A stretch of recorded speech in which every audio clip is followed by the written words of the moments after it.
बलांगीर बीजाखमन स्थित mega nursery ठारे शनिवार वनाग्नि प्रतिरोध संबंधी सचेतनता सभा अनुष्ठित हो जाइछि।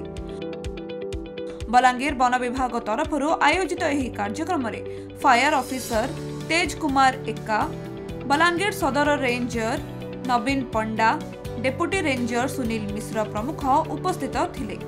खरादिने जंगल मानकरे निया न लगाइबाकू लोकंकु सचेतन करा जाऊ बोली एही सभारे मत प्रकाश पाइथिला।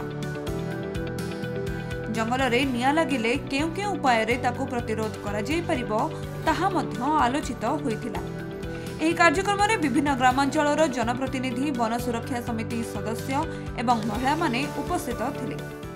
वर्तमान परिस्थिति तो जंगल जो निया लागुच केवल 100% कहवा गले सब मनुष्य प्रति तेणु मनीष जदि सचेतन हो जंगल निआटा पूरा कम्प्लीटली आम निवारण कर तेणु यही जो परिप्रेक्षी आम जनसाधारण को सचेतनता करने जंगल जमी निआ न लगे से आम गोटे प्रयास जारी रखुचु। यहाँ प्रति वर्ष जंगल निआ लगे पिरियड प्रति वर्ष सचेतन कराए।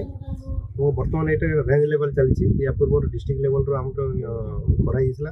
बर्तमान या आम प्रत्येक गाँव को जा जो गाँ मानक अधिका एरिया निआ लगे आम से गाँ मानक फास्ट प्रायोरिटी देकर आम से गाँव में गोटे मीटिंग करके आम जनसचेतन करने तार प्लान कराई सहित ESS SSG आउरी